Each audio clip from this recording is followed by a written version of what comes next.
আমার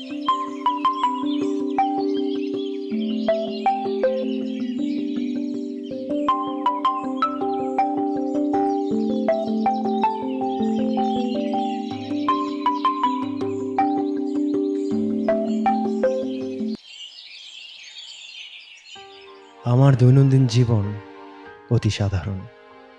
ঘুম থেকে ওঠা, খাওয়া, কাজ করা, আবার ঘুম। ঘুম থেকে ওঠা, খাওয়া, কাজ করা, আবার ঘুম। ঘুম থেকে ওঠা, খাওয়া, কাজ করা, আবার ঘুম। আমি ঠিক ততটুকুই করি, যতটুকু না করলে এই যান্ত্রিক জীবনে টিকে থাকতে পারবো না। মাঝে মাঝে নিজেকে একটা যন্ত্র মনে হয়। এক একটা দিন যেন শুধুই এক একটা সংখ্যা। দিন ফুরায়, মাস ফুরায়, বছর পার হয়ে যায়, কিন্তু আমার যান্ত্রিক জীবনের সমাপ্তি আর ঘটে না। পেছনে ফিরে দেখি, আসলে ঘুম, খাওয়া, কাজ, আবার ঘুম, আবার খাওয়া, আবার কাজ, এই চক্রে আমি হারিয়ে ফেলেছি আমার আমিকে, আমার আপন সত্তাকে।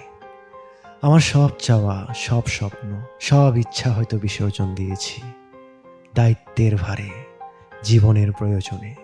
জীবন একটা সংগ্রাম। আমি কি জীবিত?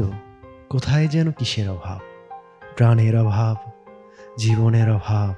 এই যে নিঃশ্বাস, এই যে হাসি, এই সবের মাঝে কোনো না পাওয়া, কোনো অতৃপ্তি মিশে নেই তো?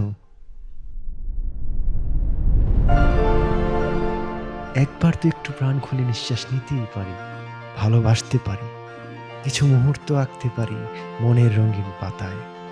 নিজের জন্য তো একটু স্বার্থপর হতেই পারি, নিয়মের বেড়াজাল ভেঙে জীবনটাকে উপভোগ করতে পারি। এই যান্ত্রিক জীবন থেকে একটু বিরতি তো নেওয়াই যায়। কে জানে জীবনটাই কখন বিরতি নিয়ে নেয়। বাঁচুন, ভালোবাসুন, উপভোগ করুন প্রত্যেকটা দিন, প্রত্যেকটা মুহূর্ত। নিঃশ্বাস নিন প্রাণ ভরে, একদিন সব ফুরিয়ে যাবে।